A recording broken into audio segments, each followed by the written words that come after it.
तारक मेहता का उल्टा चश्मा, तारक मेहता का उल्टा चश्मा। तो दोस्तों, स्वागत है आपका हमारे इस YouTube चैनल में। तो वीडियो को शुरू करने से पहले चैनल को सब्सक्राइब और वीडियो को लाइक कमेंट शेयर करना बिल्कुल मत भूलना। तो जैसे कि आपने पिछले एपिसोड में देखा था कि बीडी ने सोनू और टप्पू की बातें सुन ली है, जो अपने दोस्तों से कर रहे होते हैं कि उन्होंने कैसे राजा मस्ताना को उन दोनों के पास भेजा था, बापूजी और बीड़ी के पास, ताकि उनकी शादी वाली बात रुक जाए। तो यहाँ पे टप्पू अपने दोस्तों से बात कर रहा होता है कि तुम भी ऐसे ही अपने माता पिता के पास राजा मस्ताना को भेज दो बाबा जी बनाकर, ताकि वो तुम दोनों की शादी करवा दे। और वो बोलता है कि मेरे दादाजी को तो विश्वास भी हो गया है कि जो राजा मस्ताना वाली बात थी वो सच है, और जब तक उसकी मम्मी दया बहन नहीं आएगी तब तक दादाजी उसकी शादी नहीं करवाएंगे। और ऐसे ही फिर सोनू बताती है कि उसके बाबा को भी उसकी बात पर यकीन हो गया है और उन्होंने भी उसकी शादी वाली बात अब रोक दी है। और यहाँ पे भिड़े जो उनकी दोनों की बातें सुन रहा होता है, उसको याद आता है कि राजा मस्ताना ने उसे कहा था कि जब तक तुम्हें तुम्हारी बेटी सोनू खुद आकर तुम्हारे सपने में नहीं बोलती कि बाबा मेरी शादी करवा दो, तब तक तुम्हें उसकी शादी नहीं करवानी। और ये सब बातें सुनकर और सोचकर उसको इतना ज्यादा गुस्सा आता है। और दोस्तों, फिर वो बातें करते हैं कि तुम्हें भी उसको तुम्हारे अपने माता पिता को बुलाना चाहिए। फिर वो पूछते हैं कि तुम्हें ये राजा मस्ताना कहाँ पे मिला। तो वो फिर टप्पू बोलता है कि हमें राजा मस्ताना अब्दुल भाई की शॉप पे मिला था, और उसने ही हमें उसका नंबर दिया था राजा मस्ताना का। लेकिन अब्दुल भाई को उन दोनों के प्लान के बारे नहीं पता होता। तो फिर वो पूछते हैं कि तुम दोनों अपने माँ बाप को राजा मस्ताना के साथ कब मिलाओगे। तो फिर वो दोनों बोलते हैं कि हमारे पेरेंट्स इन सब बातों में नहीं मानते, उनको ये सब फालतू श्रद्धा लगती है, तो इसलिए ये वाला आइडिया उनके लिए बिल्कुल भी काम वाला नहीं है। तो फिर उन दोनों में से लड़का बोलता है कि तुम्हारे बाबा जी और तुम्हारे मतलब बाबा और दादाजी बड़े भोले हैं और उन दोनों ने विश्वास कर लिया, लेकिन हमारे पेरेंट्स नहीं मानेंगे, हमें कुछ और सोचना पड़ेगा। तो फिर टप्पू बोलता है कि चलो फिर कुछ और सोचते हैं। और लड़की रिया बोलती है कि राज, अब हम घर चलते हैं, ज्यादा देर हम यहाँ पे रुके तो मेरे बाबा को शक हो जाएगा कि मैं तुम्हारे साथ हूँ। तो फिर वो ये कहकर वहां से चले जाते हैं। और बीरे जो बाहर खड़ा होकर बातें सुन रहा होता है, वो ये सब सुनकर थोड़ा सा छिप जाता है।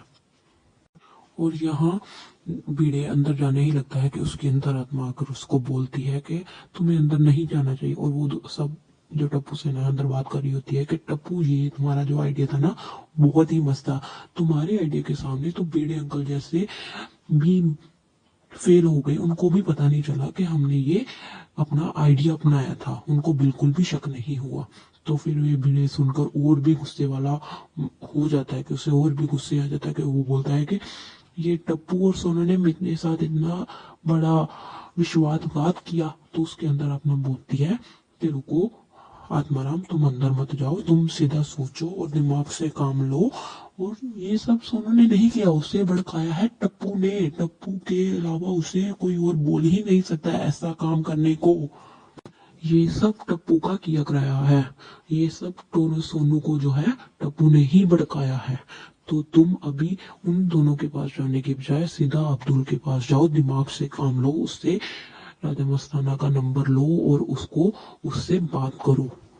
तो फिर भिड़े निकल जाता है अब्दुल की शॉप पर जाने के लिए, अब्दुल से उसका फोन नंबर लेने के लिए। और यहाँ ये टप्पू साना बात कर रही होती है कि मुझे बड़ी टेंशन हो रही होती है कि हमने अपनी फैमिली के साथ जो है चीटिंग की है। तो टप्पू बोलता है कि देखो, हमने अपनी फैमिली के साथ कोई भी चीटिंग नहीं किया, हमने शादी से बिल्कुल भी मना नहीं किया, हमने को तो बस थोड़ा सा टाइम चाहिए था, जो कि हमारे घर वाले मान नहीं रहे थे, इसलिए हमें ये वाला कदम उठाना पड़ा।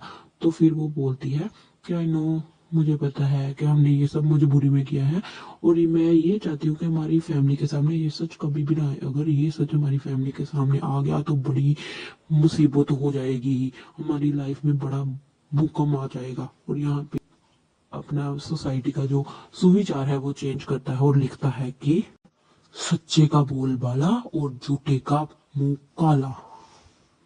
जब वो उस आदमी से झगड़ाया होता है तो वो बोलता है कि तुम इतनी जल्दी में क्यों हो, कोई आग लगी है। तो वो बोलता है कि हाँ, मेरे दिल में आग लगी है। और गुस्से में अब्दुल की शॉप पर जाके उसे आवाज लगाता है, लेकिन वहां पे अब्दुल नहीं होता, वो कहीं पे डिलीवरी करने गया होता है। उसे ये सब जो प्रेस करने वाला होता है वो बताता है। फिर वो भिड़े अब्दुल को कॉल लगाता है, लेकिन वो जो अब्दुल है घंटी बजाता हुआ साइकिल के वहां से आ रहा होता है डिलीवरी करके।